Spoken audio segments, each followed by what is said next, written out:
Hey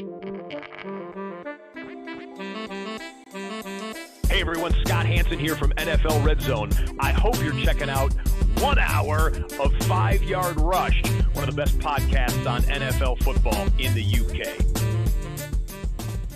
Yo, what's happening, Rush Nation? We are back. It's a muggy Monday evening. I was going to start this in some form of old-time American newsreader after listening to a podcast this morning, but I didn't have the gall to do it. I thought about it, and then I thought, no, I just don't have that in me. If you're watching on the YouTube or Twitter or wherever it is you're watching live, you will see we have a guest. Before we get to today's guest, big man, how are you doing? Happy Monday.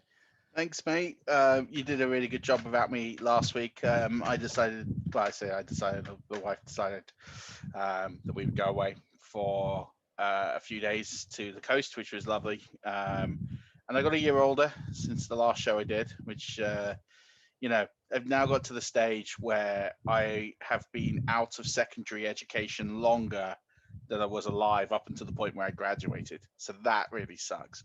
And then a player came on for England called Jude Bellingham, who is only 17. And I'm like, well, I'm over double his age. That really hurt a lot. So I feel really old today. But other than that, good. And I can't wait for today's show because it's going to be immense. And it's just good to be back with a bit of rest. Thought I was going to get killed on holiday, not going to lie. There was a bit of an incident at the house we were staying at where the people who were next to us in the house, they had basically controlled the main house. We had like the wing, and they were playing music outside, and it was basically it's like a soundtrack that if Psycho had met Jurassic Park with like the psychedelic like screeching, and the guy was playing that while he was filming something on his camera of two women that were sitting on a step, and I was like, this just doesn't sound good. And that went on for about an hour, at around 11 o'clock at night, and then at 2:30 in the morning there's a knock on the door which connects the two houses. It was locked, and I'm like, oh my god, he's coming to kill us. He's got a knife, he's got an axe, he's got something. Didn't happen, I'm here, but I'm not gonna lie, it was scary.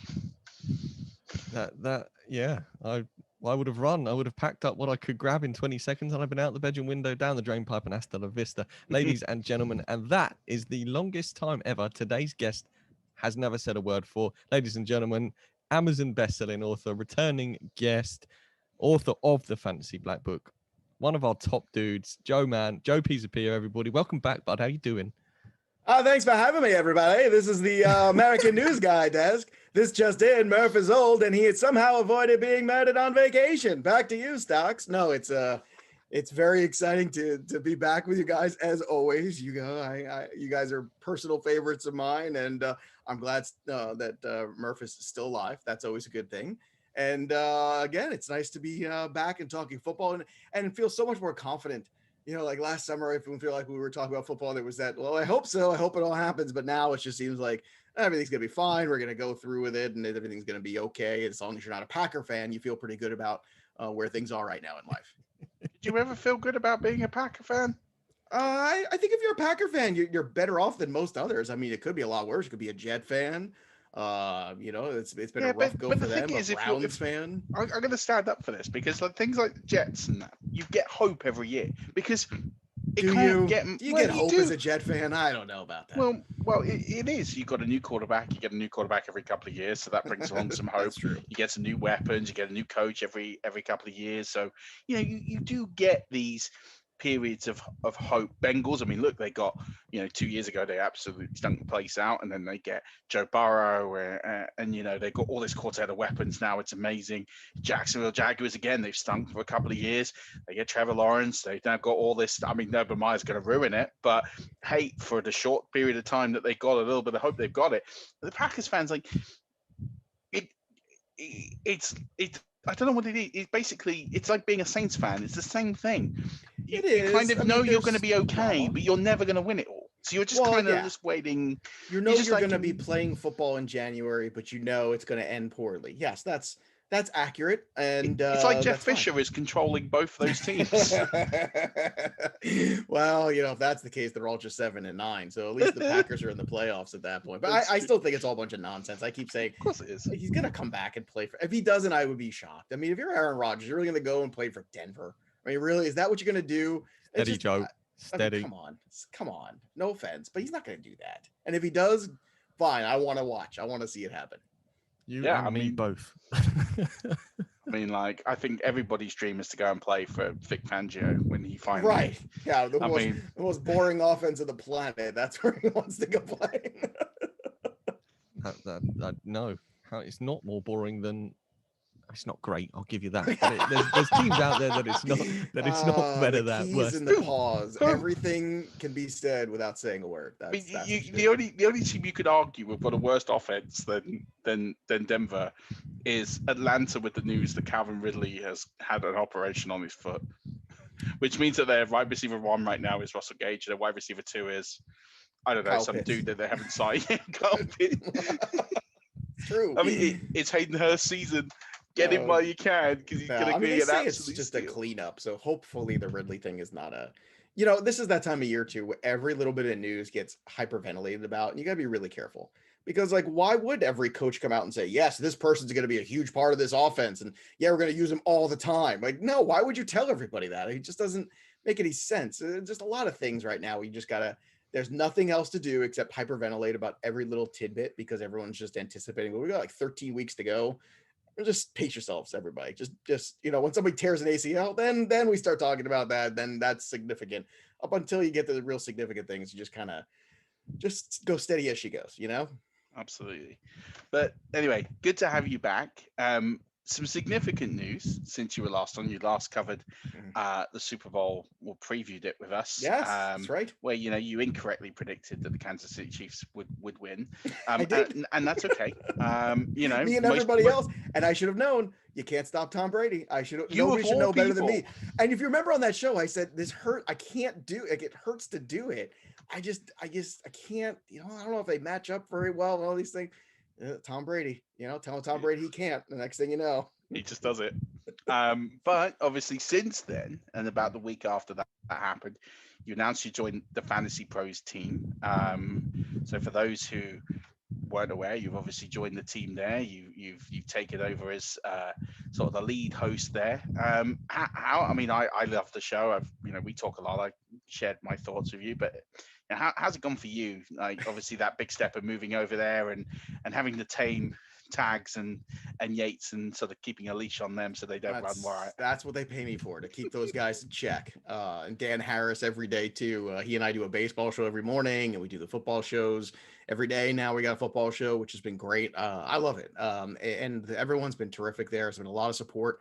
And one of the things that I went over there, because they gave me a little bit of, as they like to say in the wrestling business, creative control. And that's a big deal for me at this point in my old age. I want to have a say in kind of how we do things, because I've been around the block more than once, and I feel like I kind of know what works and what doesn't. And they've been so gracious to let me kind of implement ways of doing things and change some things around and doing more shows, but not quite as long. And, kind of the way we approach certain things and bringing more bits and more fun and stuff like that. Because I think, there's lots of great information out there. You separate yourselves from the personalities. Like, that's what people come back for. And I think when you have such great information that guys like Tags and Yates bring to the show, and we get such great guests in there as well, and they let me take over booking the guests, which has been super fun too. And it's been a wonderful experience so far. It's hard to believe it's only 4 months in, because it feels like a lot longer for some reason, maybe just because I'd been around there so much, but it's very exciting, and I really enjoyed my time there so far. And I think we're just hitting our stride, which is great, because when we're in the thick of football season and August draft prep and all that stuff, I think it's going to be really, really special stuff. And that links perfectly back to my American newsreader from Friday's pod, where Dan Harris was described as an American newsreader voice. So I wanted absolutely 100%. I will share that with him tomorrow morning, first thing.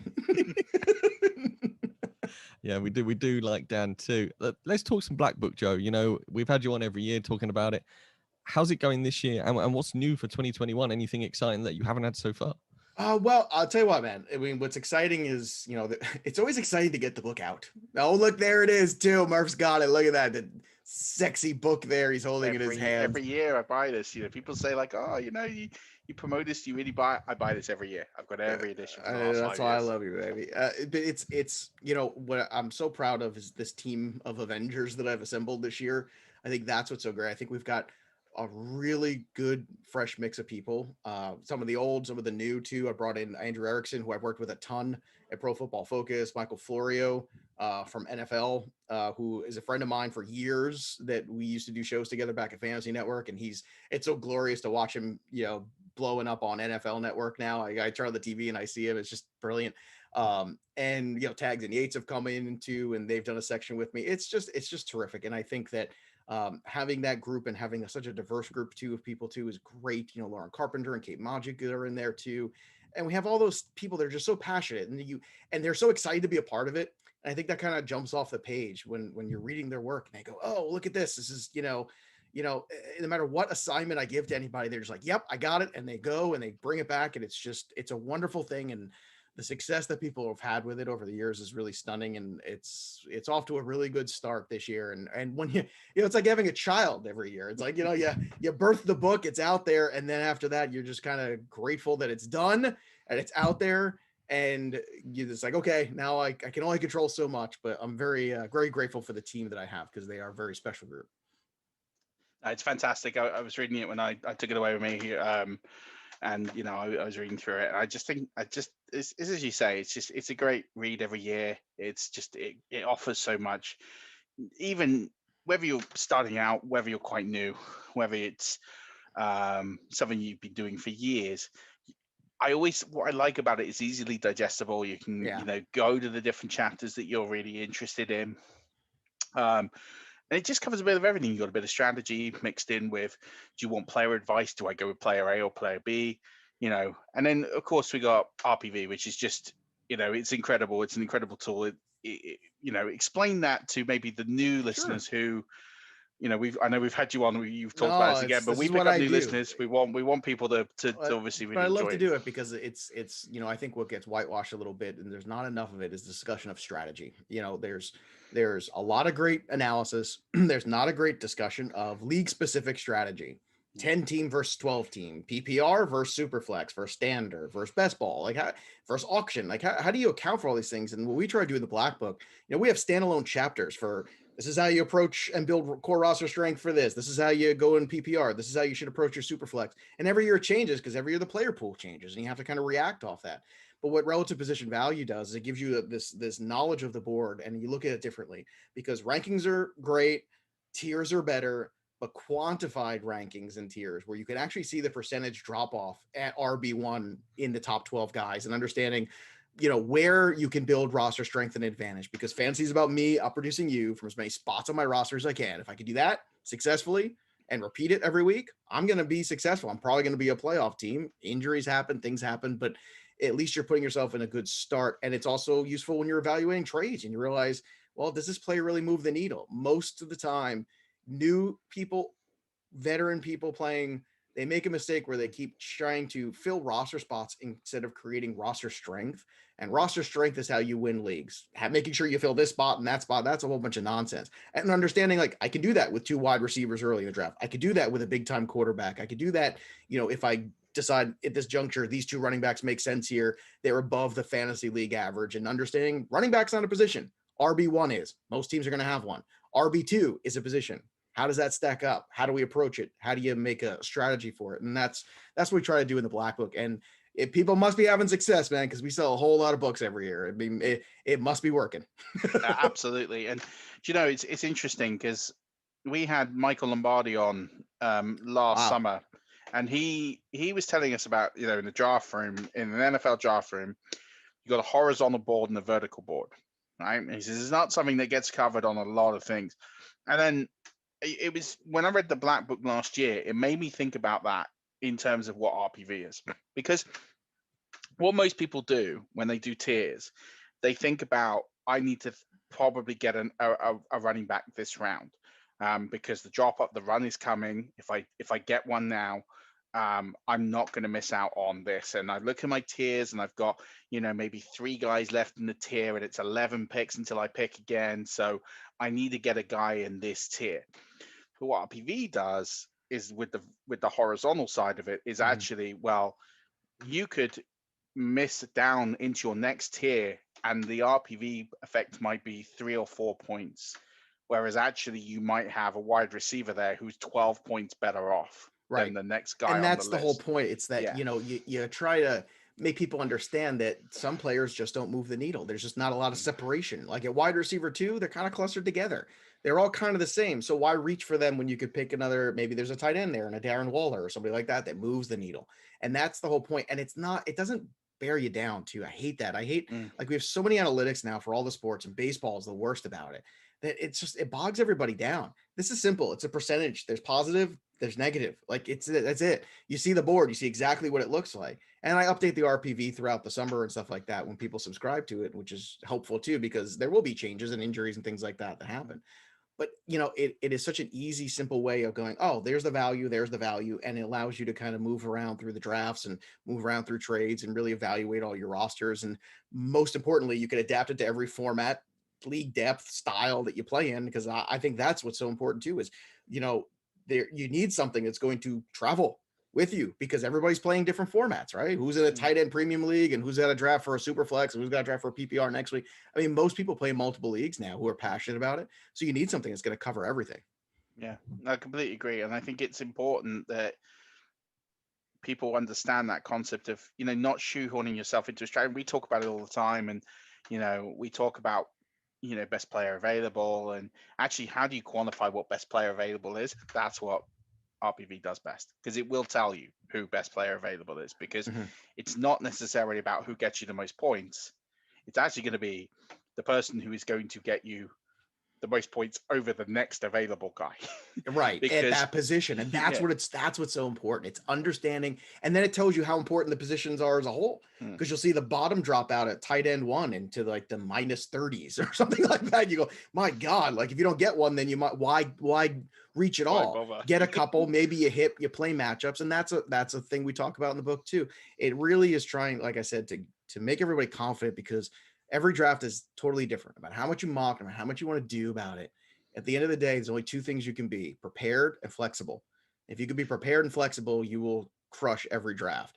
Everything else is just, it's all theoretical until you're in the room. And then you really got to, be that person who's in control. And I feel like that's what it gives me. Like RPV always gave me, before I even wrote the books, this is what I did for all fantasy, but it gave me like, I'm in control of the board. I see the board different than everybody else. And that always allowed me to excel in those leagues that I played in. So just on that point of tight end scoring, standard scoring, Travis Kelce, 76% RPV as the tight end 1, obviously. Tied 11th for joint 11th. Robert Tonyan, Mike Gesicki, minus 31%. Right. And here's the stunning thing about that. That's just, he is 70% better than the fantasy league average tight end 1. Just to kind of drag that home for people. So when you say Travis Kelce's great, well, what does that mean?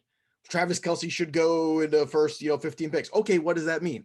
Here you go. I'll tell you what it means. He is literally that much more productive than the middle tier of tight ends that are going to be run out there on a weekly basis on your league. That's an advantage. And if you can get that advantage on your team, especially in auction, my goodness, that allows you to do a lot of things. But if you're just in a snake draft, you can get that. There's ways, because especially now the wide receiver pool is so deep, you can wait on wide receiver if you want, and you can find a bunch of guys, especially in full point PPR, the Deontay Johnsons of the world, the guys who work in the slot, who can really kind of make up ground for you in those, 4, 5, 6 rounds, or 3, 4, 5 rounds and things like that. So there's ways to do every strategy right. And then there's ways to approach every format correctly. And we're trying to teach everybody how to do that. That's what Black Book's about. Yeah, absolutely. Joe, I've got a question. Have you ever drafted in a 22-man league? 22. No, I'm in a 32-team dynasty league with Bob Harris and Mike Dempsey and all those crazy lunatics. It's Waldman's in it. Like it's a lot, like all these. It's IDP dynasty 32 teams. So everybody, there's 2 copies of every player. Okay, just to set it up. So that's the deepest league that I play in, because it's also got the IDP in it. So there's basically, it's a 16 team leagues basically, but it is crazy. It's madness. I don't know. Why are you doing a 22 team league, and why are you doing that to yourself? Why are you using yourself? I've been invited to one for charity, and there's no copies. It's just 22 men and the scoring is My bananas. advice to you: don't build around running back. To be fair, I won a 20-man league last year. So I played in a 20 once. I think I did. I don't 16 know. is usually that max that you find industry wise if you're gonna max out in the league. I don't know. I'm drafting at 6 as well, so I got a decent first round pick, because if you're drafting at 22, you've essentially got an end of the second, beginning of the third round pick for your first round pick. So I've done all right at 6, but I don't know whether to go, because all the elite running backs will be gone by then. I don't know, because the scoring is so bananas. I don't know whether to go quarterback or Travis Kelce at 6. Well, if Kelsey's there, here's the thing. It's 22. You're going to get 22 deep into the quarterback pool. There's a lot of good young quarterbacks too. So if you get stuck on quarterback, 2, right? You have to draft 2. You have to draft. Yeah, you have to. But I think what you want to be able to do then is understand, okay, if I do take Kelsey, then I want to make sure when I do take a quarterback soon after, I take a shot on a Fields or a Lance or somebody else that I think is going to play at some point this year, because maybe that's a boost to you in the second part of the year. You have to start almost thinking about the season as a whole, as opposed to just the first week of what my team's going to look like. You have to kind of plan it out and say, what do I think the season's going to evolve like? And I think that's the way I would approach it. But yeah, wide receivers and quarterbacks are going to hold up much better in terms of, when that running back goes down, if you got that guy, it's going to be real tough to replace that on the wire. That's going to be tough. Yeah, it really, actually, I did all right last year. My 20 team, I was just looking them up. I had Tannehill, Jonathan Taylor, Alvin Kamara, Deontay Johnson, Brandon Cooks, Cole Kmet, DeAndre Swift, DJ Moore, Joey Sly. I picked up Jalen Hurts off waivers. Well, Stocks, who was your running back you took first, if I may ask? Yeah, Murph.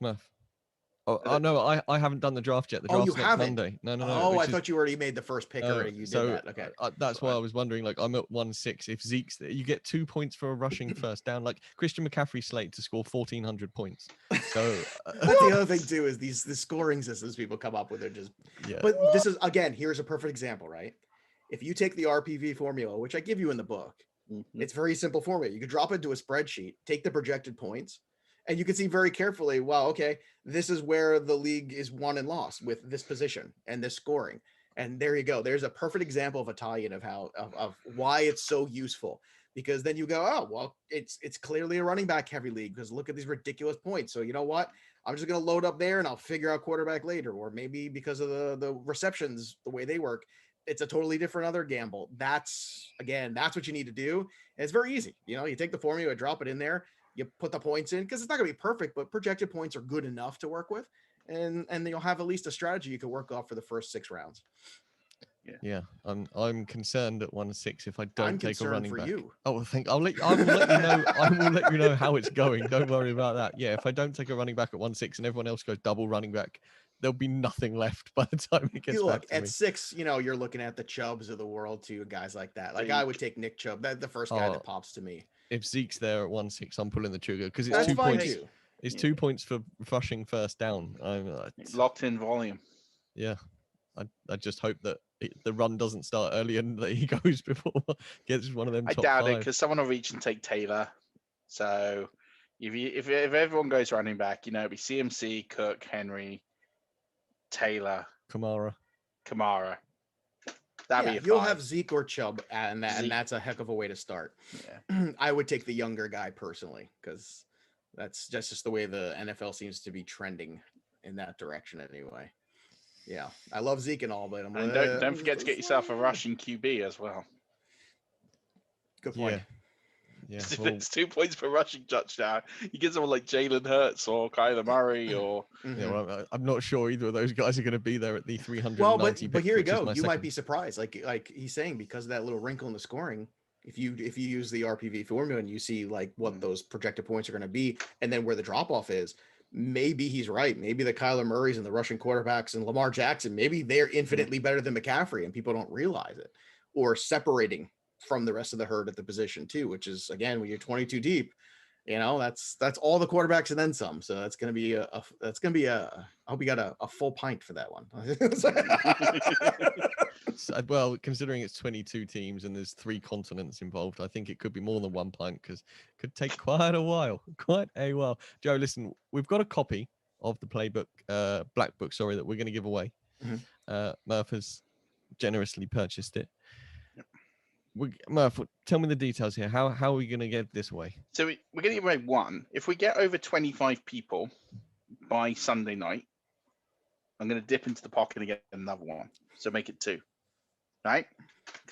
And we're helping Joe out because it's all sales for Joe. And what does this to do? What is the thing to get involved in this? All you got to do, really simple, follow you, follow us. Okay. And you got to put the hashtag I want to join Team Black Book. Okay. Or even Team Black Book, put that out there. I'll tell you what, I'll do a free subscription to the RPV updates for whoever that person is too. How's that? Whoever you pick. Good? There we go. And if you get 50, I'll give a digital copy of the Black Book away to somebody for. Oh, look at that. Let's go. Let's push the Rush Nation. Let's go. Let's push it out. So up to 25, 1 copy with the RPV updates. Over 25, 2 copies, RPV updates. If you get over 50, Joe's going to throw in a digital copy. So you can tell all your friends because it just means there'll be more people to go. Let's go. So get involved. 100, I come to your house and hang out. And we talk there we go. That's an expensive trip. That's what's special. Especially with flights at the moment. But listen, it's really simple. Follow Joe. Follow us, which you should be. If you're not following either of us, you've probably done it wrong anyway. Hashtag I want to join Team Black Book. If for whatever reason you're drafting this week, you don't want to wait, and I don't blame you. It is on Amazon. We've got a copy of it on the overlay. It is, I think it's £10, 50-ish, that sort of figure. It's great value for money every single year. As I've shown you, I buy it every year. Absolutely worth its weight in gold. I think the digital copy is a little bit less. And definitely get a copy. Hopefully you'll win one, but if you don't, but do enter. You never know. Father's Day's coming up. So, hey, that's right. Secure yourself a Father's Day gift. You can just apologize, say it's coming late. Get yourself a copy. It's going to be, it's great. Love it every year. Glad that we can do our bit to promote it because we really believe in it. But the other reason we wanted to get you on, other than pushing the book, is we've been doing a bit of a strategy series. We've been trying to get our listeners a bit more ready for the season. We've had some phenomenal guests on to talk about, Jordan McNamara to talk about dynasty strategy. We had Drew Davenport, Football Guys, to talk about auctions. We've had oh God, we've had so many people. We had the guys of the FF Hustle. They did us a solid and talked about best ball, Dwayne McFarlane and Brian Drake. So we've had Drake's a good dude, a great dude. So to have those guys on, and they're great friends of ours. Their 100th episodes coming up as well. So shout out to them guys for doing 100 episodes. We want to get you on as the quarterback guy. Talk about Superflex. So we want to jam. Exactly that. You are the quarterback guy. You never hand off the quarterback section of the Black Book until it's you that does it. Never will. Ever. So it's where everything starts and ends, though. That's the thing. It's like if you understand the offenses by understanding the quarterbacks, and everything else is a ripple effect after that. Yeah, and I think that's key. And I think we want to do this because more and more people are playing Superflex. I think Rich, our Dynasty Rich, he shared with us the fact that from DLF data, most startups this year have been Superflex, and it very much is becoming the new normal. So I know we know why, I know you know why, but explain to people who perhaps are listening to this and play their very comfortable 18, 12 team, 10 team, 1 QB standard or PPR scoring league, why Superflex is trending in this direction, and why it really is the new normal in the industry, and why you should be playing it. Well, almost a decade ago, I've been pushing. That's how long I've been pushing in the Black Book about Superflex. And I remember writing a manifesto about it a few years ago, like maybe 6 years ago, saying, this should be the new standard. This is what we should be playing. Why are we fighting over 98-point running backs when there's 200-point quarterbacks on the waiver wire? This is stupid. It's also not reflective of the league. It's also less fun. I think all 10-team leagues should be, I'll take it a step further, 2 quarterback. not even Superflex. So they should be standard 2 quarterback. Now let's really throw a wrinkle. Let's go deeper into the pool, because if you don't have a big enough league, you can at least, challenge yourself by the depth of knowledge of the pool and make it 2 flex positions and 2 quarterback. And now you've really got a fun league, even though it's only 10 people. But with the Superflex, I think what's so great about it is it opens up a whole different philosophy of how you can approach the draft. You're not locked in so much to ADP and a lot of the group think. You can really, let the board come to you. You can, draft according to how it's unfolding at the moment.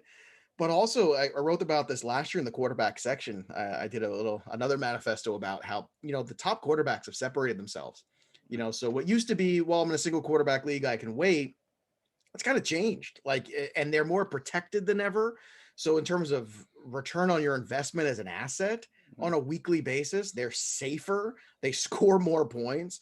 And then you got guys like Lamar Jackson and Kyler Murray, where the offense literally, Josh Allen, the scoring runs through them. All of the scoring, one way or another, pretty much runs through them, with the occasional J.K. Dobbins run or something like that. For the most part, they are in control. They're getting a piece of all of it. So that's changed too. So the more athletic quarterback, but what's so fun in Superflex is, once again, it's, you don't have to go for that early running back if you don't want. You go for that early quarterback. You build your team differently. You build it through the air, it's fun to open up to more philosophies, challenge yourself, but also, in terms of investment, look at the first round last year, right? What is the worst first round ever in terms of injuries? The only guy I'm trying to think of, Devontae Adams made it out alive. Everybody else either sucked or got hurt or a combination of both, right? Devontae Adams made it out alive. Dalvin Cook missed a game here, though. And care for my boy Derrick Henry. He was dead in the playoffs. He was dead to play, right? Derrick Henry, no, nothing can stop Derrick Henry. But really, it was terrible there. At some point, somebody was hurt or some kind of issue, right? In Superflex, that board's totally different. You're going to get Mahomes, Allen, Kyler Murray, maybe you're even pushing Lamar and things like that, Dak Prescott, into that conversation in the first round, and certainly top 5 for the elite quarterback. So it changes the whole dynamic of the game we play. It's more scoring, it's more fun, it's more of a challenge. And once again, it changes the philosophical approach, which I think is really great. And I think it's high and long time overdue. And then you got to think about drafting that third one. Can I get a third one for the bye weeks, or am I going to play a wide receiver or running back in that flex spot? So there's just so much that goes into it. And I think it's such a great challenge. And I think, if you score it properly too, where, the quarterbacks are worth a fair amount, then you really do bring something else to the table. And it's just more fun. Everybody knows the quarterback on every team. Quarterback is the gateway drug to football. Quarterback is the gateway to fantasy. We should be utilizing the position more, and that's what Superflex does. And I think it's an important thing that we do. I mean, it restores the parity, doesn't it? It basically makes quarterback the most important position to draft in a fantasy draft, because it's the most important position in the game. So it restores that parity to where, as you say, you can't get away with drafting a QB in the 11th round anymore. Like, you have to get 1, 2, 3 guys, 4 maybe, depending on how you want to approach it. So let's talk about you and your approach. QB1. So, when you're thinking about your first QB, and obviously, you're very much, similar to me and to a lot of people, that, you don't go in with a defined strategy. You're not going round one, I'm getting quarterback no matter what. You're going to see where the chips fall, where the board falls. So breaking it down into typical ADP, wherever your first third of the first round, second third of the first round, the last third of the first round, where are you considering taking that QB?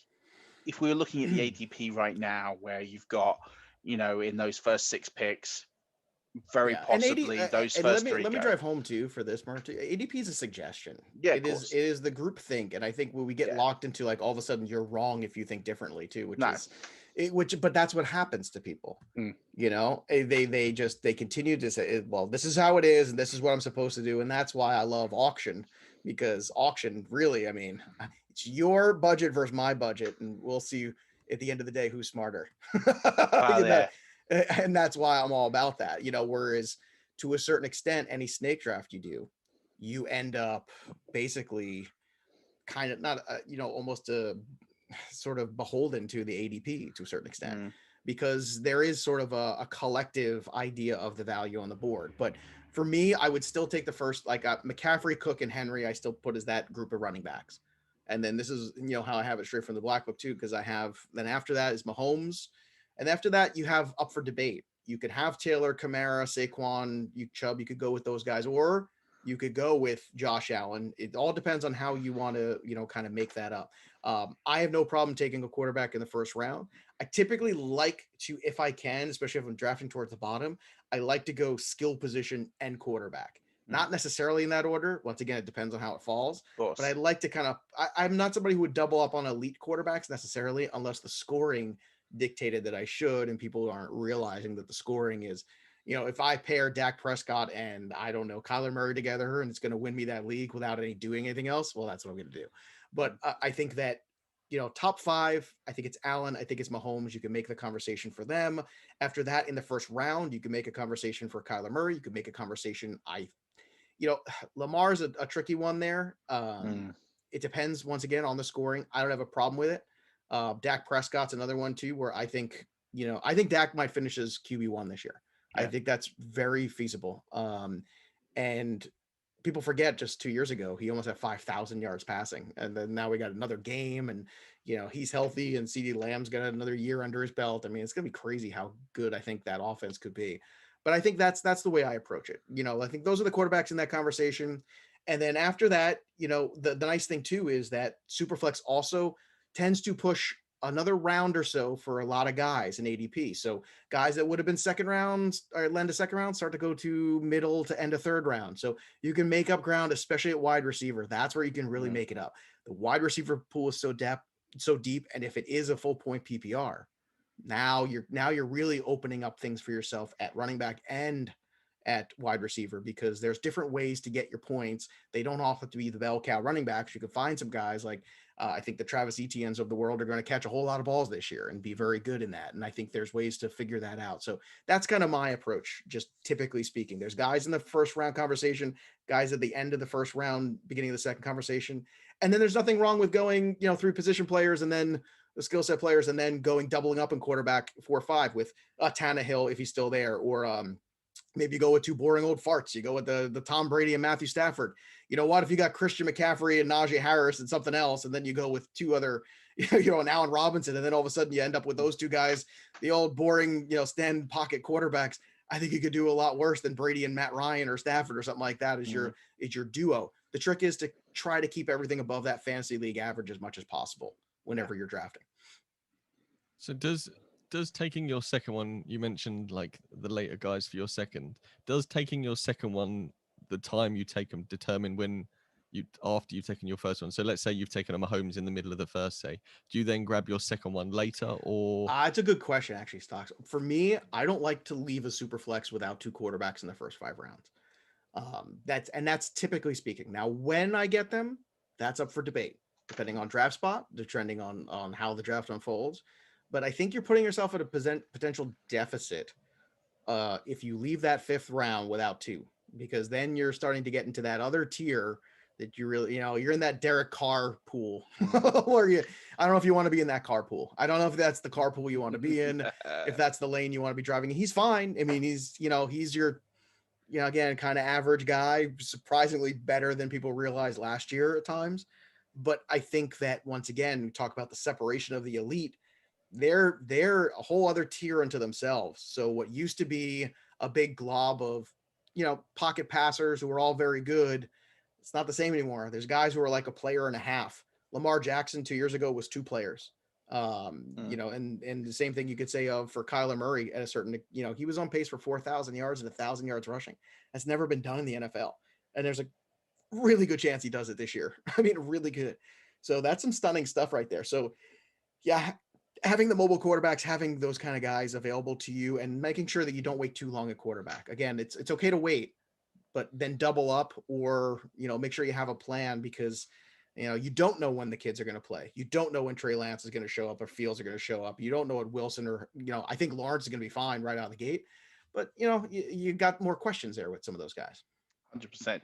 So the common group think at this point, going back to fantasy football strategies, there's a running back dead zone round about the 4th round, basically. Yes. Oh, falls off a cliff, you for hit, sure. yeah. for Superflex and quarterbacks, do you have that same feeling? Because I have a line, and my line effectively is Derek Carr.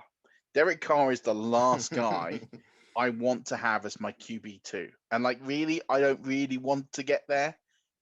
But I'm at the point where if he goes and I don't have a second QB, which is extremely rare for me, but if I am there, I will almost punt the position and like just wait until I get. At that point, I'm thinking I'm waiting another 3 or 4 rounds, and then I'm going to just double up and take a few guys. Just to... the difference is though, it's you can try that. But the problem is like if you don't account for it, once again, like I said, you're going to be behind. And then the problem is too, those running backs you're taking, the injury quotient's higher. The job security is, I mean, Mike Davis sounds like a good idea right now. I don't know what he's going to really do in that offense. I don't think anybody really knows for sure. There's a safe grouping. I feel like there's some guys that kind of get overlooked at running back, like Chris Carson, who's safe. He's not spectacular. He's pretty safe. I think David Montgomery is kind of safe. I have him higher than most people just because I think he's kind of safe, and I think there's nothing wrong with that. And then you add the PPR, there's other guys like the Kareem Hunts of the world who are going to enter into it a little bit more. You can get away with some things at running back. I think the recent Javonte Williams news is really interesting, and that's a player I've been very high on, and I'm kind of annoyed that we're hearing this news because I was getting him much cheaper. So it's the Travis Etienne's, the guys who you think can catch some footballs. It's also maybe taking some shots later on guys like Trey Sermon as the season goes on, starting to maybe emerge in offenses. So everything. Javonte Williams is another one because I personally don't think Melvin Gordon is a thing. I don't either at this age and the suspension possibly, and he breaks down at the end of seasons, consecutive years. I'm with you on that. I think the best thing you could do, like I said, from an investment standpoint, is make sure you get quarterback on lockdown, because you only get one shot every week to score. Give me those guys who are going to have transcendent big games. And once again, Allen, Murray, Lamar, they control the scoring on their team. All the scoring funnels through them for the most part. There's no great running game with the Chiefs. It doesn't exist. Clyde Edwards-Helaire could be good, but once again, he's an RB2 right now. So those are the kind of offenses where you look and you go, okay, these don't run through the running back or the wide receivers. They run through the quarterback first and foremost. And that's something I think you could hang your hat on. If you can get it in Superflex, it's a good idea to pay the premium for it. I am a victim's the wrong word. I know that I need to go and get quarterback early. And every time I jump into a Superflex, I don't. And I end up getting the last 2 quarterbacks available, and they are my QB1 and QB2. I know I should be taking them early. Every time I go in, I know that should be the plan, and I never, ever do. And I can't bring myself to do it, even though I know it should. I need help. We were in a draft last year. Did you take you took Drew Lock as your QB1, and I can't remember who you took as your QB2. Well, that's the thing. Like, those low-end QBs sometimes get replaced too. That's a dangerous game as well. In fairness, I took Drew Lock. It was this year, Murph. I took Drew Lock. I took him before Teddy B was a Bronco. So, okay. But my other one is Daniel Jones. So it's a lot of turnovers. It's a lot of negative. Yeah, but I mean, the rest of my team's great. but here's the thing: the rest of your team might be great, but on a weekly basis, when you stack it up against the other teams, does that unique quarterback play pull them over scoring lines? And this is kind of where the DFS aspect comes in too, where you start to hyper focus on what it looks like, on a week to week basis. But do those other, great quarterbacks, maybe they have good enough running backs and wide receivers. You might have really good ones, but your quarterback plays down here. Their quarterback play is transcendent. And if they have that transcendence, what you want, core roster strength is what you want. That's the separator. That's the thing that moves the needle. And those are the players you want to start your team with. And then you figure out your roster spots later. Like, there's a way to do everything, and the place for everything and everything in its place, kind of. I will say I also have Fitzmagic, so all is not lost. Well, all is definitely not lost then. I mean, but I think my trouble is I get to the point where I don't know where it is, maybe round 7 or 8, and there's a few guys left, and I think people have got quarterbacks. They're not going to go for their third now, and I like to get real close to getting my fingers burnt, and it ends up losing my whole hand into the furnace real quickly because everyone takes their second or third guys, and I can't quite find the line of perfection for me yet. But I got to be honest, I'm one of these people that really like to force it. So I'm someone that, sometimes if I see myself especially on a turn, Oh yeah. if I'm on a turn and I've taken my first QB early and I've got, a That's stud like running Murph back. is such a quintessential black book reader because you can see him kind of lighting up when he's talking. But it's like, oh, I want to manipulate the pool, and I can if I do this. So I'm going to double what you tap do. my Right. second and third QB just to really force the run. And you can at the turns. Yeah. You can absolutely do that. And I like to do it too. That's why I don't like drafting in the middle. Middle is death for me because I don't have as much control over what I can influence the pool. But you say that this year in the Scott Fish Bowl, I've requested and gotten the 6th spot. I have no requests. Well, that's a weird format too. That's what I mean. I think it's so weird with the 3rd round reversal, with everything else going on in there, with the kicker scoring. I just let it all. I just say, what time is it? Where am I drafting? What's the thing? I'll show up and do it. And then come join the Who division. I'm on my own. I never requested. I'll do anything. But the funny part is with that, like last year, here's the group think last year, right? The group think, that's a Superflex league, if everybody recalls. Side end, premium Superflex, crazy, whatever. Nobody wanted Josh Allen because he threw too many picks and brought Josh Allen. I think I got Josh Allen in the 5th round of that league. God. My team started off, I want to say it was some kind of crazy thing. I forget. I was Saquon Barkley, then Julio, Calvin Ridley, Matt Ryan, and Josh Allen. And if that team had stayed healthy, if Saquon Barkley had played, I honestly believe I would have been in that conversation for overall. But of course, Saquon got hurt, and the rest is history. Even though that team was still very good because of Josh Allen, I still, I think I made the playoffs or close to in that. But that's the thing. It's just like you're always beholden to the injuries. But the group think was, oh no, don't touch Josh Allen in this format. But if you looked at all the data on Josh Allen, you saw the player getting better. There was every reason, especially the Superflex, to be like, oh my God, you're going to give me him as my 2? Yes. I mean, in Black Book, we had him as a borderline 1, and he was going as a clear 2 in that draft because of the scoring. But what they were failing to recognize is the thing I keep talking about here, which is who controls the offense. The offense filters through Josh Allen. They have no running game. It's Josh Allen. Who's the running game? Josh Allen's the running game. Who's the best passer on the team? It's Josh Allen. Josh Allen scoring every touchdown in some fashion for the most part. I mean, at the end of the day, 85% of the touchdowns that team scores probably going to have Josh Allen connected to it in some way. That's a difference of what's going on now in fantasy that you have to understand and you have to start accounting for, especially in Superflex. 100%. Now I know, a lot of people preach, and I know you talked about this on your show just last week about things you shouldn't do in a draft, and one's going in with a defined strategy of 0 RB or zero wide receiver, zero wide receiver. Yeah, it's a cop out. That's called I don't really have a strategy. It's because I'm lazy and I don't want to be prepared enough to do something right. Hate it. Stupid. We are an all-inclusive society. Nope. And we are not for zero people. They get right out of my show. Get out. Hypothetically, right? We're going to assume that everyone listening is too smart for this, but we're going to throw the hypothetical out there. Does Superflex enable that 0 RB strategy a little bit more because in a full point PPR, yes, because then those other guys who are receiving first backs, especially the way backfields have opened up and you see multiple backs being used and you see specific guys who are pass catching running backs. Yes, it's not a 0. It's just it's these zeros. Just, and that's the thing I hate because people don't take it the right way. It's more of a fade strategy. Yeah. To continue to build relative position value at quarterback, at wide receiver, at tight end, all that stuff. And it's much more viable in a full point PPR Superflex than even in a half point. Because in a half point PPR Superflex, it's still a little bit more about touchdowns. Still a little bit more about the dudes who are scoring. And I think, we get so wrapped up in so much analysis and deep stats and A dot this and all these different things. Yeah, that's all fine. But let's get simple. Let's get back to basics. And back to basics is understanding these offenses, how they run on a weekly basis. Who are the players that could win you a week? Josh Allen can win you a week. Certain guys can win you a week, right? I mean, I think Cam Akers could win you some weeks, but I know Kyler Murray's going to win me half a dozen. So when you're down there at the bottom of a Superflex first round, it's a no-brainer to me. I'm going to take Kyler Murray every time if you give him to me. But once again, if you have a very disciplined group that you're drafting with, then you might be able to wait a little bit longer. Like super in the flex leagues that Sealy runs, where I am the 2019 champion. 2020 was a rough year for everybody. I had Dak in that league.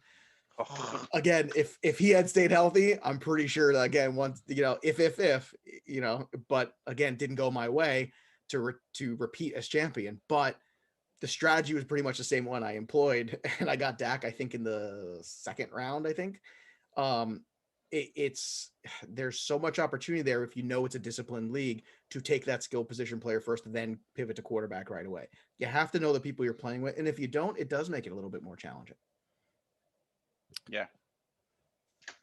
What we've gleaned so far is not take a quarterback late, but get them nice and early, Joe. Apart from that, is there any sort of other advice that you would give to people perhaps who are wanting to try Superflex but are a bit scared of the prospect, or in a draft waiting for it to happen? Like, what advice have you got? Yeah, my advice is do it, jump in, because it's fun, and in some ways easier, because there's a little less pressure. You can literally say, you know what, I'm making this investment into this team, and I think I want to have a team that's quarterback driven, because outside of Dak Prescott getting hurt, you look around the most of the quarterbacks, once again, it's pretty protected.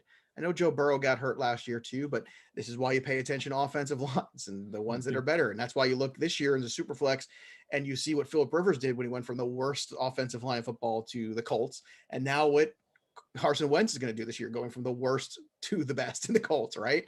And I think that there might be a little bit of a time like in September where there's a transition. And then when he stops, seeing ghosts and hearing footsteps, maybe Carson Wentz gets back and becomes a pretty good quarterback. You got some great rookies too, and some great young talent. Like I think Lawrence is going to come in and play right away. Don't be afraid of that grouping.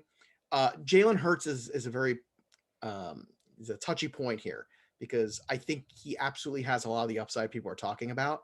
My problem is new coach, new offense, new playbook, new personnel. That's a lot to all work right out of the gate. And even if it does work, where are you in the standings by the time it does? And I'm just a little hesitant.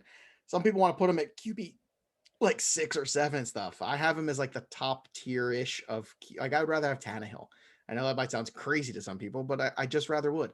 Tannehill's another guy outside of Derrick Henry scoring touchdowns. Like, that dude's, figured it out in the last 2 years very quietly and hardly anybody noticed.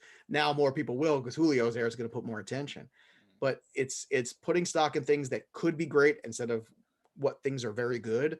Give me the very good that I know that I can control a little bit, unless you're giving me the great potential at discount. That's something to always keep in mind in that format too. 100%. And then if it's a Dynasty Superflex, does any of the advice above change?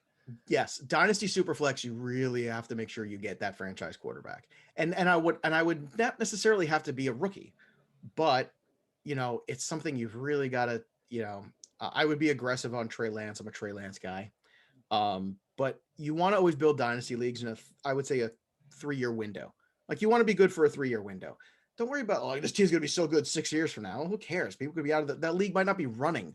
Most dynasty leagues last 5-6 years anyway. So try to win now with an eye for the future. And I'll give you a perfect example, right? I just did a dynasty mock that somebody asked me, a startup Superflex dynasty mock. And I had the 1-1, so I took McCaffrey. And then they let Najee Harris make it back to me. And I said, well, I'm going to take Najee Harris. And then I forget what wide receiver was still there, but it was another elite wide receiver, because a lot of the quarterbacks did go. So I said, okay, I'm going to do this. And then when it made it back to me, I doubled up at quarterback. I took Tannehill and Stafford. That's what made it back to me. I was like, well, I can go to war with this for the next 3 years. And you know what? Next year in the rookie draft, then I'll look at a quarterback. So the rookie draft is there to supplement you. So as you go forward, in the next couple of years, you could say, okay, maybe I have a quarterback who's in his 30s. That's okay. I'll probably get a couple good years out of him. And if he starts to decline, I'll be proactive and I'll push for a quarterback or make a trade for a young quarterback or something like that as I go. But again, you can't pass up Najee Harris there. Like, the upside of what he could be in 2 years or even this year is stunning to me. I know Tags agrees with me on the show too, and we've been talking about that quite a bit. So it's really understanding, yes, quarterback's very important. If you can get one of those premium guys, do it, especially that tier we talked about, Allen, Mahomes, great, solidify them. But if the board doesn't shape up like that, don't be afraid to then pivot and say, okay, I could end up with 2 low-end QB1s who are very good, who are going to be good for the next couple of years, who are ingrained in their spot, and I can live with this, and that'll be the thing that I have to address. But I'll have McCaffrey and Najee Harris going forward. And that's a pretty good start. I'm trying to remember who the wide receiver was, but once again, it was somebody I couldn't pass. Oh, I know, it was DeAndre Hopkins. They let slip. I was like, I'm sorry. I'm the 1-1. You're giving me McCaffrey, DeAndre Hopkins, and Najee Harris. It was almost like, well, how do you not take these guys? I will figure out quarterback. I'm the quarterback whisperer. And I did. And I think took Ben Roethlisberger a few rounds later too as my third quarterback. Done. So I was like, I'm covered. It's not going to be perfect. It's not going to be Mahomes good. But I'll tell you what, if McCaffrey's McCaffrey, this is a pretty good start to a team. I'll take this team in Dynasty. Yeah, I was going to say, you're probably pretty gutted as a Mark. and I'm the guy. I'm the QB first guy. But like I said, when the board unveils itself to you, you're going to give me Najee Harris and DeAndre Hopkins at the second and third round loop. Okay, I'm going to take that. I'll figure it out later, and I did. I think this is really key. Is it's what we always preach. It's about being fluid. It's about using the tools and resources just to see how things go. Don't shoehorn yourself. Let things fall. Know your league scoring, right, and identify pockets of opportunity. And if that means you have to go QB early, it makes a lot of sense. If you can hold off, but make sure you get someone. Draw yourself a line. This is literally the line where I will not cross unless something miraculous happens, and you'll be okay.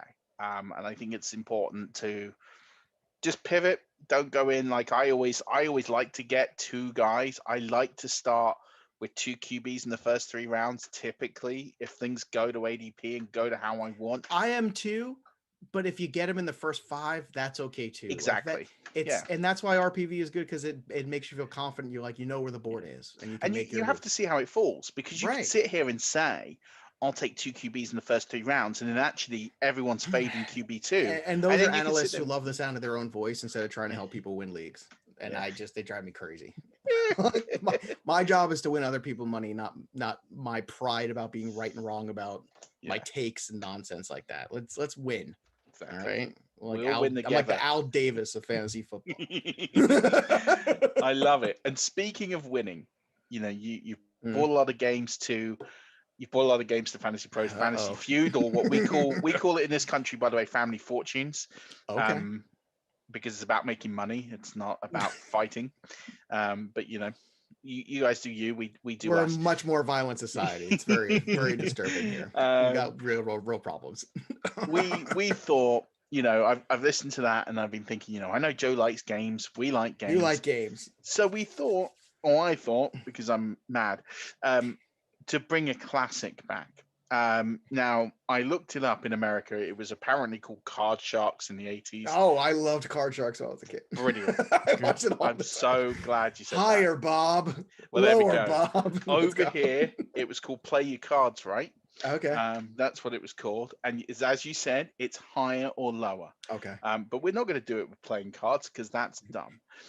Instead, it's going to be you, Joe, but this time you talk yourself all the time on your show about being the underdog, about the plucky Italian. It's always getting written off like that's every right. other I did, Italian and I beat dog. Yates, didn't I? You did beat Yates as the plucky underdog, and I cover 2 sports. What's his excuse?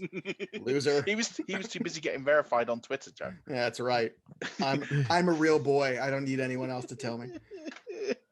But unfortunately, in this, you are not the underdog. You are a heavy favorite. All right. Stocks is going against you. Stocks is the underdog because he has a full-time job that isn't fantasy. Okay. So doesn't spend as much time. And I've divided the categories. So basically, instead of this higher or lower of playing cards, Joe, your higher and lower is going to be quarterbacks, RPV from the last 5 fantasy football black books. Wow. Like on average, you mean? It's in the percentage average, yeah. I'll give you the position, and you have to go higher or lower. No cheating. Wow. There is some 2021 if I wanted to, so. And I want That's to. right. Believe I've me, gone I through do the right last now. 5 black All right. books. Okay, let's go. Stocks, I didn't do RPV for you because that would be hard. Given that I don't think you have all 5, but even if you did, you didn't write them like Joe did. Instead, I have done ADP of quarterbacks for the last 2 years. So 2021 and 2020. Okay. So it is, you have home field advantage. I had to feel like stocks, you have to have home field advantage. That's fair. We are playing this in England, so that's going to be it. To determine, so the rules of the game, very simple. It's going to be first to 5 wins. In terms of, you have to get 5 in a row. You can freeze, so you could go 2 or 3 or 4 in and decide, hey, I'm going to freeze. You can also change your number when it's, if you freeze and then you get control of the board again, you can you can say, right, I'll change the card or change the number, and I will give you a new number, and you can go higher or lower from there. And then to determine who gets control of the board, I'm going to read out a player. You're both going to guess what their ADP is. Closest to current ADP. A current ADP. Well, it might be a 2020 or a 2021 ADP, but it's going to be an go. ADP from Fantasy Pros, which is an aggregated ADP as well. So you can't cheat and go, right, well, all right, let's go. Let's do it. so let's do this. No right. idea what's going on Well, right now. that's all right. Basically, It's all you probably got to do is better guess that way. higher or lower, Stocks. This is how you have like a 50-50 chance all the way through. You could win this in one go, and Joe might never get control of the board. And that's just how the cookie crumbles. Let's So go. to determine who gets control of the board, gentlemen, one at a time. Who is going to get closest to Derek Carr's current 2021 ADP, according to Fantasy Pros as of this morning? So you At want that position, you mean, or anybody? No, as in the overall pick of the draft. Oh, my okay. goodness Jeez. gracious me. Oh yeah. We're not going positional. That's too easy. Like, I'll give you a clue. It's in the hundreds. Or it's plus.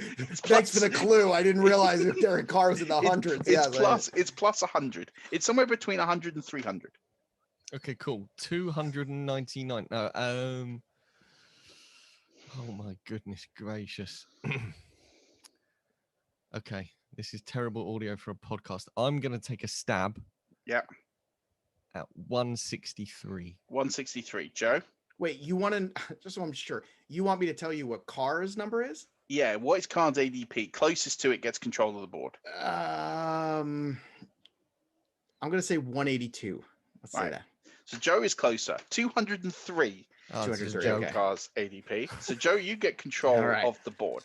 Okay. All right, let's go.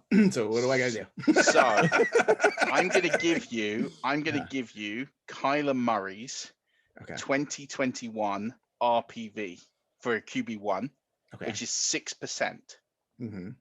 Now, I have got Aaron Rodgers', the next number is Aaron Rodgers' 2019 RPV percentage. Is it higher or lower than 6%? I'm going to say lower.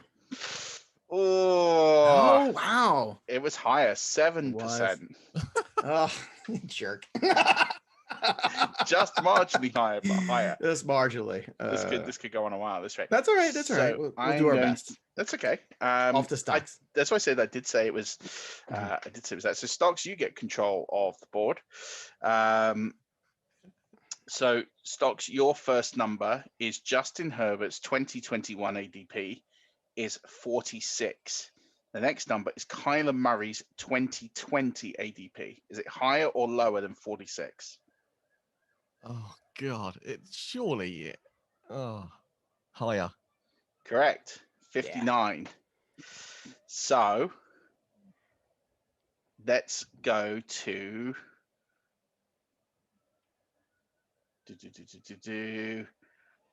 Matt Stafford's 2020 ADP.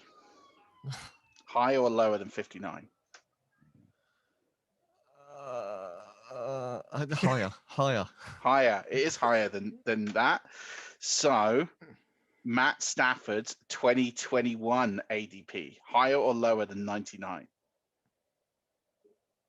I think this is going to be real close.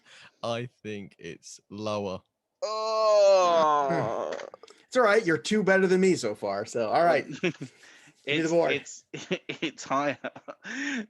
Matt Stafford's ADP is 103 for this year. So surprisingly, he had a lower ADP. But it was close. It was very close. So Joe, back to you.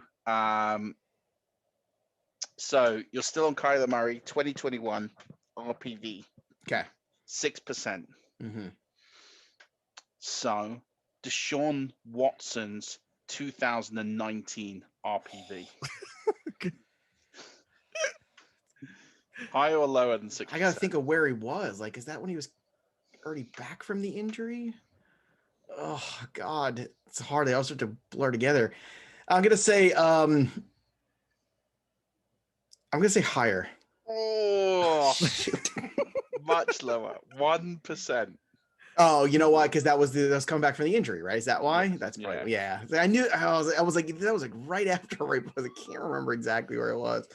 All right, back to All stocks. Go ahead, stocks. So Let's Stocks, go. here we go. So 3 in a row, you win. Let's go, baby. So basically your last number was Matt Stafford's ADP of 2020, Which which was 99.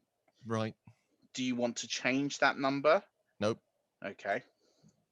So Deshaun Watson's 2021 ADP as of this morning, is it higher or lower than 99? I only checked last night, so I've got no idea. I think he's currently 99. He's got to be higher. He is 104. Yeah. I was gonna say, Okay. it's got to be the hundreds. I mean, at this point, because nobody Just wants to touch him. about.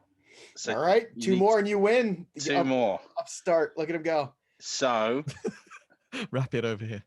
Baker Mayfield's 2020 ADP, higher or lower than 104? I don't think. Do you think? I'm not sure. I do. Is this a ploy to get back on the board? No.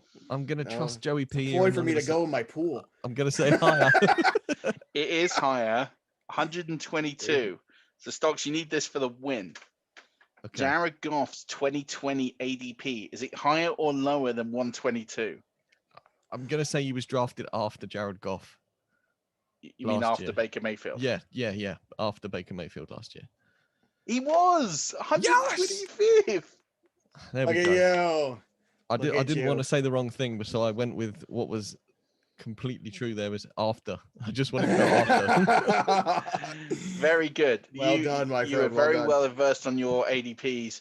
Joe, I had some crackers in here. Phil Rivers 2017 RPV as a QB1 minus 3%. Tom Brady's 2021 RPV minus 4%. That was strange to me. Surely he's going to be a positive this year. Actually, he's not a positive this year. He's not, because he's a QB1, and that's the No. thing. When you're a QB, like he's like in the -5 range this year, and it's because why?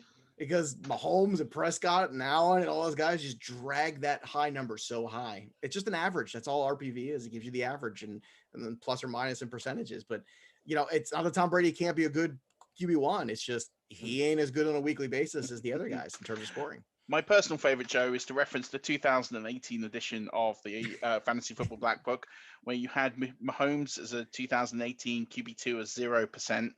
Yeah. And you had Andy Dalton as 1% as a QB2. So Well, you predicted Andy Dalton would be better than Mahomes in 2018. Well, I didn't predict anything. What I told you was when you're drafting him, that's and I want to say at the time in terms of ranking, Mahomes was probably higher for me than a lot of other people had him. And you know what? At the time, like that's where it is. It's like you can go with the kid who might have all the potential in the world, and maybe he does, or the guy who's that steady veteran that you kind of know what you're getting. But that's where Mahomes was at that point in time in his first season as QB. Nobody knew he would be as transcendent as he was, and thank goodness he is, because the game's better off for it. But yeah, I'll take plenty of L's. That's the other thing too. Nobody ever takes an L. Nobody's ever wrong about anything in the fantasy community. Oh God, of course you're wrong sometimes. I'm right a lot more, but it's okay to be wrong. You're a human being. Get over it. Jeez, enough. Absolutely. And Come you on, know what? guys. You're always a good sport. And I really appreciate the fact that Stocks you... is my daddy. We'll bring you back. I will make it harder for Stocks next time. Yeah, I want to play in this ADP thing. I mean, I would have swept that one. I was even helping him a little bit. I was like, I know you helping were. him out a little bit. Well, I thought RPV because I thought what? But you here's wrote the it. thing. When it comes out in the book, and this is why I do the updates, it does also change throughout the It summer. does. So that's hard. It's like, oh gosh. I mean, I'm literally just throwing darts at what you're giving me. But No excuses. Stocks did it. Well done. To be See, honest, the underdog's always more dangerous. I'm gonna be the underdog in Fantasy Feud next week against Tags. If I beat Tags, he needs I'm gonna wear. I promise you this. If I beat Tags in Fantasy Feud, I'm going to buy a shirt and have it made up that said I beat Tags in Fantasy Feud, and I'm gonna make him wear one that says Joe's my daddy. Are you not going to buy him the Aaron Rodgers T-shirt? It came up on the podcast today about, well, he's a complicated fella, whatever, and I started calling him. I was like, Yates, you're a complicated fella. What do you think about Aaron Rodgers? And then I saw that almost immediately after we recorded and then finished up. But oh god, Aaron Rodgers is a peculiar guy. He always has been, and this is about rubbing their nose in it. That's all this is about. And he's doing a good job of it. And he's embarrassing everybody. And eventually somebody will swing. Eventually he will get his way. I don't think the organization wants to turn the page to Jordan Love quite yet. I really don't. And you know what? You might be Jordan Love on his way out. You might be shocked. Like something might happen there, especially after you watch Brady do what he just did. How do you not sit back and go, well, Aaron Rodgers, how long do you want to play? Do you want to play for another 4 years? Do you think you have it in your body? And if so, well, then we will, look, you're going to go from either relevant or not if you're the Packers. That's it. And unfortunately, for fantasy perspective, the biggest loser of that would be Devontae Adams, because he goes from the 1 overall wide receiver to probably the bottom of wide receiver 1, top of wide receiver 2. It is a contract year for him. He could be therefore on the way out next year. He could, but here's the problem: is you can't control who's throwing the ball to you. If it's Jordan Love throwing the ball to you, I don't care what you want money wise. It might not. It's not going to be the same thing as Aaron Rodgers throwing the ball. And I'm not the biggest Aaron Rodgers guy. I respect him a great deal, but I don't like him. But yeah, I gotta say how it is. And Rodgers is a Hall of Famer, and Jordan Love has never thrown a pass in the NFL that mattered. So you can't control who throws you the ball unless you're Rob Gronkowski, and That's you true. can reject a trade to join Tigers. You could reject it. You could retire instead, and then turn around and then go sign a year later. God, you must be. You're still on a high, aren't you? From that. Oh yeah. I don't think it's going to go Tampa away. In that Super Bowl show? I don't think. Did you pick the Chiefs? I did actually. And do you know what was funny is you did what? Pick who? Who did you? No, I picked Tampa. You did. Okay. I had to. I mean, I really kind of was shoehorned into it. What was interesting was I talked about this on a national radio show. I was called in to talk about the Buccaneers, and I said, well, with these offensive tackles, all the Buccaneers have to do to win is just bring the pressure, dial up the blitzes, and just put the pressure on Mahomes, because these backup tackles can't do it. And they said, oh, well, that's an easy thing to say, isn't it? Yeah, well, it was the easy thing to do, apparently. Well, yeah, exactly. Just never bet against Tom Brady or Todd Bowles, and you're on the winner. But even if we go 0-17 this year, I'll take it. Who cares? Oh yeah, no, it's already a clear win. Tom Brady having fun. What more can you ask for? And I can't wait for the season to start. I also cannot wait until we bring you back again, because it's just always, always, always a lot of fun having you on. And I'm glad the book's gone back to number 1. Let's push some sales here. We're going to give away, hopefully, a few copies. Don't forget to follow Joe, follow us, and use the hashtag Team Black Book. I want to join Team Black Book or Team Black Book. Just Team Black Book is good. He did hashtag Team Black Book. That I'll see for sure. Absolutely. So do that. Get in on the action. And if you do miss out, still buy the book, because it's phenomenal. It's great.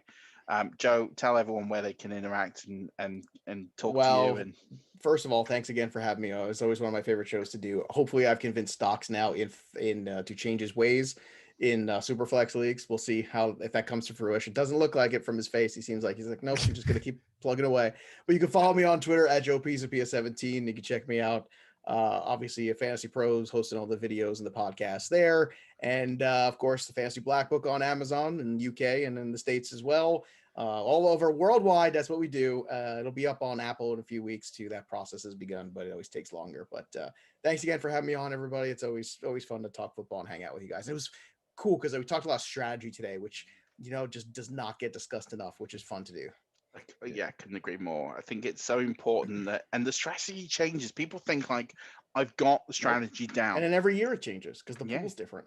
I mean, we're going to be talking 3 years from now, Joe, and we're going to talk about how irrelevant running backs are in fantasy football, because everything's going to be committee based, and everything is going to be more about wide receivers, quarterbacks all pushing up the board, tight ends. there'll be this renaissance of tight ends. Now we have so many good ones in the league. Once they got acclimated and schemed to the right way, that actually running backs might be the position that you fade in the first 4 rounds. It wouldn't shock me. We'll go back to the year 2000s when that was the case. It's very possible. The game is evolving always, and you got to evolve with it. Otherwise, that's why the group think can be dangerous. In some ways, it's good. Other ways, you got to know when to be your own person there and really put the work in. 100%. It's not that you haven't convinced me, Joe. It's that I think I'm the fantasy football Spider-Man. When it comes to draft time in Superflex League, Venom comes out and it's all over. That's all I've got. And, I know what I should be doing. I just don't do it. Rush Nation, you heard Joe. Go over to Amazon, get your copy of the Black Book. And whilst you're over there, if you've got the Black Book and you haven't got the Playbook, go grab yourself a copy of our 2021 Playbook. Absolutely. And if you have got the Playbook, grab the Black Book. Vice versa. Get them both available on Amazon. And if you want a digital copy of ours, it's available on 5yardrush.co.uk. That's about it, Rush Nation. It's Monday night. It's hot. It's muggy. Joe has come on and knocked the ball out of the park once more. Murph, this is Rush Nation. As always, stay safe and don't forget, keep rushing.